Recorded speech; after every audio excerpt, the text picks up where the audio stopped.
असम के वित्त और स्वास्थ्य मंत्री मेरे मित्र श्रीमान हेमंत बिस्वा शर्मा जी, ये हमारे शांति समझौते के एक प्रमुख शिल्पकार और अब आपके चुने हुए सीएम है ऐसे प्रमोद बोरो जी, हमारे असम भारतीय जनता पार्टी के अध्यक्ष श्री रंजीत दास जी,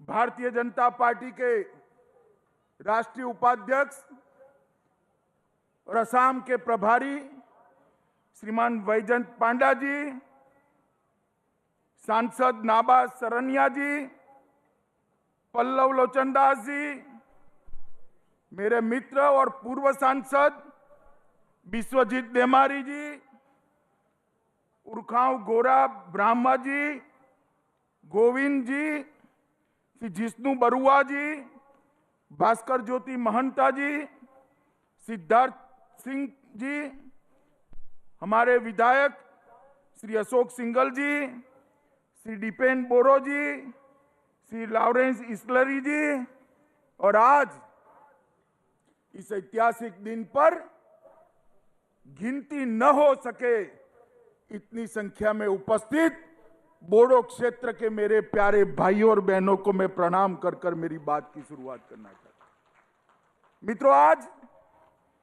इस ऐतिहासिक रैली में मैं पूरे देश को आपके माध्यम से कहना चाहता हूं, मेरे राजनीतिक जीवन में मैंने बहुत रैलियां देखी हैं, इससे बड़ी भी रैलियां देखी है, संबोधित की है, मगर आज इस रैली को संबोधित करते हुए मेरे मन को अपार शांति का अनुभव हो रहा है, क्योंकि आज से ठीक 1 साल पहले देश के प्रधानमंत्री जी के नेतृत्व में बोडो शांति समझौता हुआ और बोडो शांति समझौते ने प्रधानमंत्री जी ने एक निर्देश दिया कि पूरे उत्तर पूर्व में जहां जहां अशांति है, इंसर्जेंसी है, सभी लोगों के वार्ता करिए और उनके साथ शांति का रास्ता प्रशस्त करिए। और मित्रों, मुझे कहते हुए आनंद है कि जो बीटीआर क्षेत्र का शांति समझौता हुआ मोदी जी की अगुवाई में, उसको 1 साल आज पूरा हुआ है, आपका चुनाव भी समाप्त हो गया है और शांति के एक नए युग की शुरुआत हुई। मित्रों, सालों से चली आई समस्या जिसने 5000 से ज्यादा लोगों की जान ली, मोदी जी के दृढ़ निश्चय और मोदी जी के मार्गदर्शन और हमारे प्रमोद जी के इनिशिएटिव के कारण आज ये समस्या शांत हो गई है और आने वाले अनेक सालों तक ये हमारा बोडो क्षेत्र विकास के रास्ते पर आगे चल पड़ेगा। मित्रों, आज मोदी जी के प्रतिनिधि के नाते, भारत के गृह मंत्री के नाते मैं आप सभी को विश्वास दिलाने आया हूं कि बोडो क्षेत्र जो कभी रक्त रंजित हुआ करता था, हथियार उठाने वाले लोग यहां हत्याएं करते थे, अपहरण करते थे, आज मैं आपको विश्वास दिलाना चाहता हूं कि कुछ ही सालों में पूरे असम में सबसे विकसित क्षेत्र ये हमारा बोडो क्षेत्र होने वाला है। मित्रों, सबसे विकसित क्षेत्र होने, और इसीलिए मैं आज जब बोडोफा उपेंद्र नाथ ब्रह्मा जी की मूर्ति को पुष्प चढ़ा रहा था, तो रूपनाथ ब्रह्मा जी और उपेंद्र नाथ ब्रह्मा जी को उन्होंने जो स्वप्न देखा था इस क्षेत्र के विकास का, इस क्षेत्र में शांति का, इस क्षेत्र में आपके अधिकारों का, उसको मैं साकार होते हुए देख रहा हूं। इसलिए मैंने कहा मेरे मन को अपार शांति है। दूसरी शांति का विषय है, इस क्षेत्र में मैं कई बार आया हूं, कई रैलियां की हैं, चुनाव में भी की है, पहले भी की है, परंतु मित्रों, जहां बोडो और नॉन बोडो दोनों उपस्थित हो, ये पहली रैली है और इसलिए भी ये रैली का महत्व है। यहां बोडो भी है, नॉन बोडो भी है, और जिन्होंने जहर पिलाया था बोडो नॉन बोडो को, ये सबको ये संदेश है कि बोडो भी यहां के हैं, नॉन बोडो भी यहां के हैं, सब असम के पुत्र है, सब भारत मां की संतान है, सब मिलकर इस देश को आगे बढ़ाएंगे, असम को विकास के रास्ते पर ले जाएंगे। पूरे असम के अंदर इस प्रकार का जहर फैलाकर जिन्होंने शांति का भंग किया था, उनको आज ये रैली इसका एक जवाब है। मित्रों, एक ऐतिहासिक बोडो समझौता 27 जनवरी 2020 के दिन देश के प्रधानमंत्री मोदी जी के नेतृत्व में हुआ। मुझे उसमें उपस्थित रहने का सौभाग्य मिला था, और उस वक्त जो बातें हुई थी लिखित में और मौखिक, मैं आज आप सबके सामने इसका कमिटमेंट दोहराने आया हूं कि भारत सरकार वो सारे वादों को पूरा कर आपके विश्वास को पूरा करेगी। मित्रों, असम सरकार ने भी, हमारे मुख्यमंत्री सर्बानंद जी और भाई हेमंत विश्व शर्मा ने भी इस समझौते के लिए बहुत अच्छा प्लेटफॉर्म तैयार करने का काम करा। और मैं आज भी सभी लोगों को कहना चाहता हूं कि ये जो वादे किए गए हैं वो हमारे प्रधानमंत्री जी के पूर्वोत्तर के विकास के विजन के लिए इसका एक हिस्सा है, और इसको पूरा करना हम सबका लक्ष्य है। मित्रों, प्रधानमंत्री जी ने न केवल असम, पूरे पूर्वोत्तर क्षेत्र के अंदर जो इंसर्जेंसी हुई उसको एक के बाद एक समाप्त करने की शुरुआत की है, और इसका शुभारंभ ये बोडो शांति समझौते से हुआ है। इसके बाद ब्रू और रियांग के सेटलमेंट का प्रयास किया गया। 8 अलग अलग हथियारी ग्रुपों ने हमारे मुख्यमंत्री के सामने 700 लोगों ने हथियार डालकर शांति का रास्ता प्रशस्त किया, और ये सारी प्रक्रिया विकास के रास्ते में हमें ले जाने वाली है, क्योंकि मोदी जी ने जो न्यू इंडिया की कल्पना की है, आत्मनिर्भर भारत की कल्पना की है, वो कल्पना न्यू बोडोलैंड और आत्मनिर्भर बोडो क्षेत्र के अलावे समाप्त नहीं हो सकती। इसलिए हमें इसके सामने जाना है। मित्रों, आज हिंसा का युग समाप्त हो रहा है और शांति का युग शुरू हो रहा है। मैंने जैसे कहा, ब्रू रियांग समझौता, 8 उग्रवादी ग्रुपों ने, 700 लोगों ने करीब करीब हथियार डाले, और जम्मू कश्मीर के अंदर भी धारा 370 और 35A को उखाड़कर हमेशा के लिए आतंकवाद को निर्मूल करने का काम देश के प्रधानमंत्री ने किया। कहते थे वहां ये हो जाएगा, वो हो जाएगा, रक्त रंजित हो जाएगा जम्मू कश्मीर। मित्रों, मैं आज आपको बताने आया कि अभी अभी वहां पंचायत के चुनाव हुए, पुलिस को पूरे जम्मू कश्मीर में एक भी गोली नहीं चलानी पड़ी, और शांतिपूर्वक ये हुआ।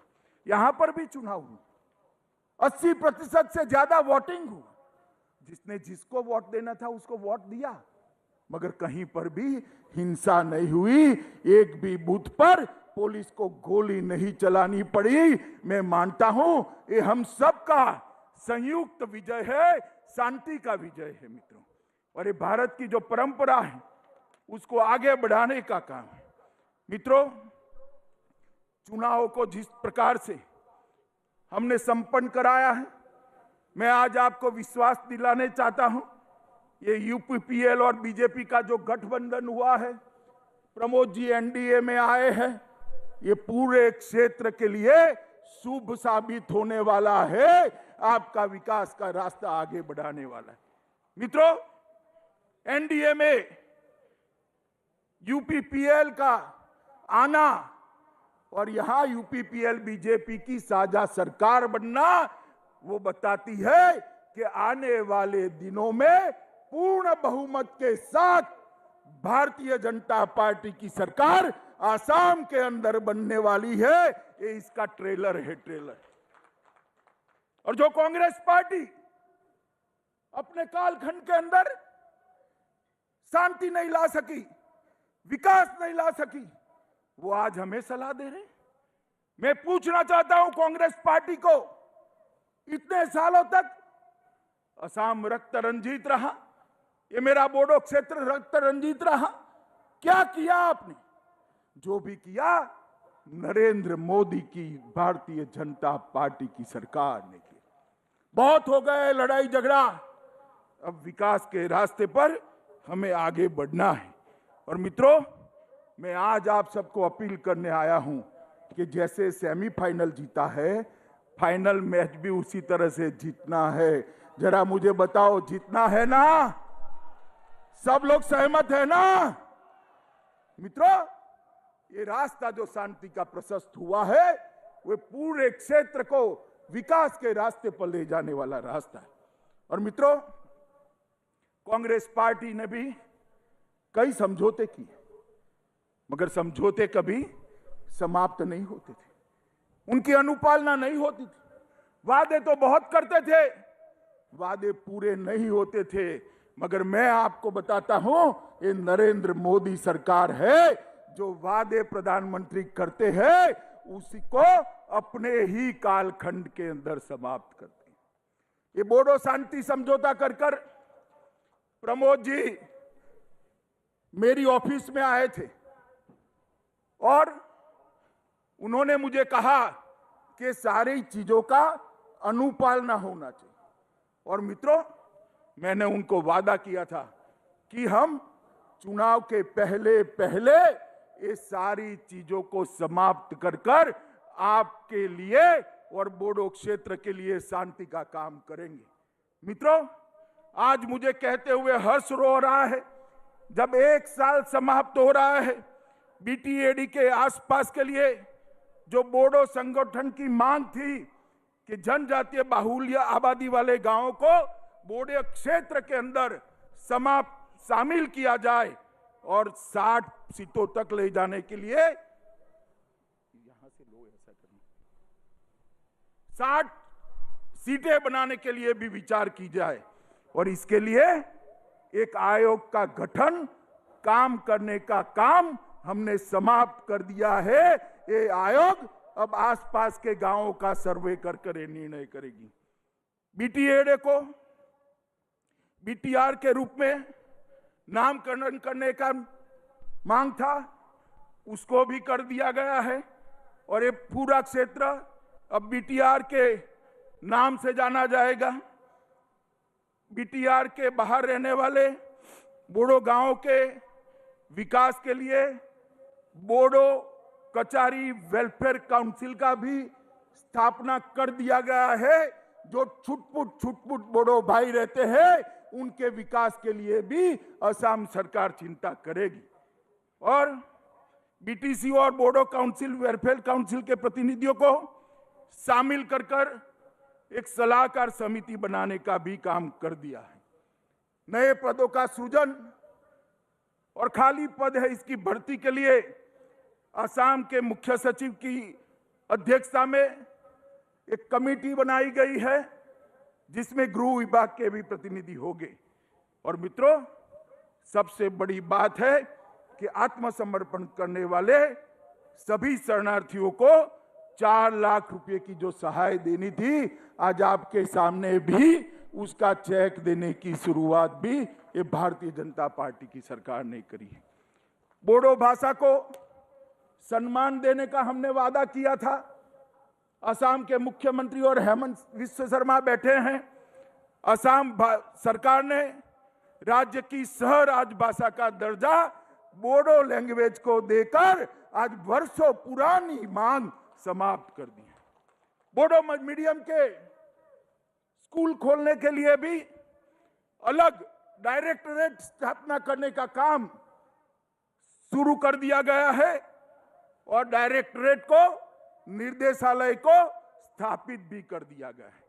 असम सरकार उदुलगड़ी, बक्सा और चिरांग में 3 मॉडल डिग्री कॉलेजों की भी स्थापना कर रही है। हमारा एक और वादा हमने पूरा कर दिया है।